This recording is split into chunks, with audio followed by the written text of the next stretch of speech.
सहारा और पल्स जैसी चिटफंड कंपनियों की जानकारी पाने के लिए सब्सक्राइब करें हमारे चैनल को और साथ के साथ हमारी बेल आइकन का बटन दबाएं ताकि हमारे द्वारा बनाई गई हर एक चिटफंड और सोसाइटियों से जुड़ी हर एक ताज़ा अपडेट पहुंचे सबसे पहले आपके पास। तो चलिए दोस्तों, चलते हैं न्यूज़ की ओर कि आज की ताज़ा खबर क्या है।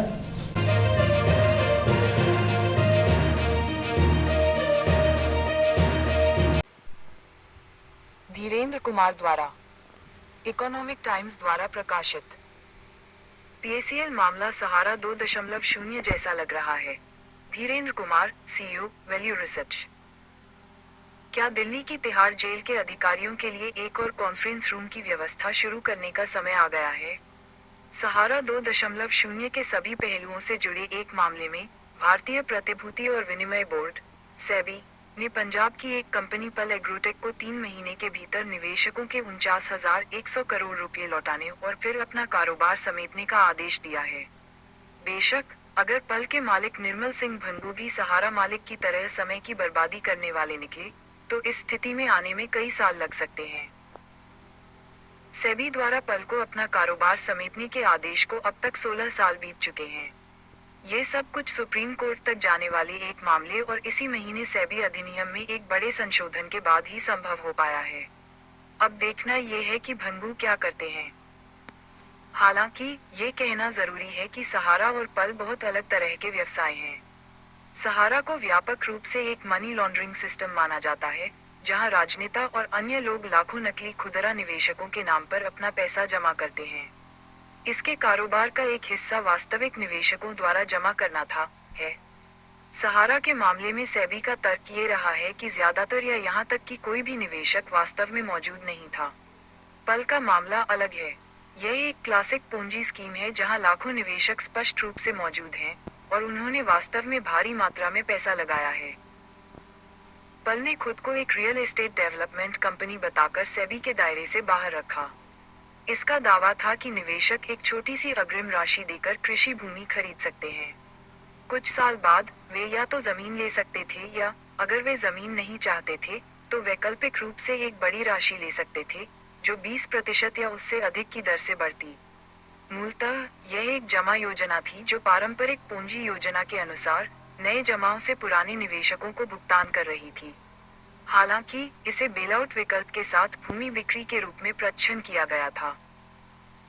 छोटे संगठनों और सहारा की तरह के विपरीत, पल लंबे समय तक चला है और अपने क्षेत्र में एक व्यापक रूप से विश्वसनीय ब्रांड बनने के लिए पर्याप्त दृश्यता प्राप्त कर चुका है। सहारा की तरह, ये खेलों को प्रायोजित करने में उत्साही रहा है, जहां इसका चरम बिंदु आईपीएल में किंग 11 पंजाब टीम को प्रायोजित करना रहा है। ये स्पष्ट नहीं है कि पल मामले में क्या होगा। मुझे लगता है कि कोई भी इस बात से सुरक्षित रूप से इनकार कर सकता है कि सेबी की मांग मानी जाएगी और पल केवल मूल्य के चेक जारी करेगा। 49,100 करोड़ रुपए ताकि हर कोई हमेशा खुशहाल जीवन जी सके। 16 साल बाद, ये कानूनी नाटक शायद एक नए दौर में पहुंच गया है। बड़ा मुद्दा ये है कि क्या यह मामला, और अन्य मामले, जिन्हें सेबी अब और ज्यादा अधिकारों के साथ निपटा रहा है, एक मजबूत उदाहरण बन पाएगा जो भविष्य में ऐसी योजनाओं को आने से रोकेगा। जाहिर है, इस मामले को एक उदाहरण बनाने के दो पहलू हैं। एक तो दूसरे रैकेट चलाने वालों को ऐसी योजनाएं शुरू करने से रोकना। दूसरा, लोगों को उनके झांसे में आने से रोकना। मुझे समझ नहीं आ रहा कि कौन सा ज्यादा मुश्किल है। पल जैसे ऑपरेशन उन सभी चीजों का एक बेहतरीन मिश्रण है जिनकी तलाश बहुत से भारतीय बचतकर्ता करते हैं। रियल एस्टेट, ज्यादा रिटर्न, गारंटी की बात, संचालन में आसानी, कम से कम कागजी कार्रवाई, पैसे के स्रोत के बारे में कोई सवाल नहीं। इससे ज्यादा कोई और क्या चाह सकता है? इसका पारंपरिक समाधान, वित्तीय साक्षरता, है। हालांकि, मेरा मानना है कि इतने बड़े देश में, यदि ऐसी योजनाएं अस्तित्व में आती हैं, तो उनमें फंसने वाले लोगों की संख्या हमेशा बनी रहेगी। मुख्य रूप से, सेबी के लिए यह एक चुनौती है कि वह पहले उन कंपनियों को बंद करे जो पहले से ही चल रही हैं, और फिर और कंपनियों को आने से रोके। यह आसान नहीं होगा, और अगर वह पल मामले को जल्दी से उसके तार्किक निष्कर्ष तक पहुंचाने में सफल हो जाता है, और उसके प्रमोटरों को कड़ी सजा भी देता है, तो यह मददगार साबित होगा। इस समय, मुझे डर है कि यह एक बड़ी, अगर, जैसी स्थिति लग रही है। ईटी विश्व एमएसएमई दिवस, आईडीबीआई बैंक एमएसएमई वित्तपोषण में किस प्रकार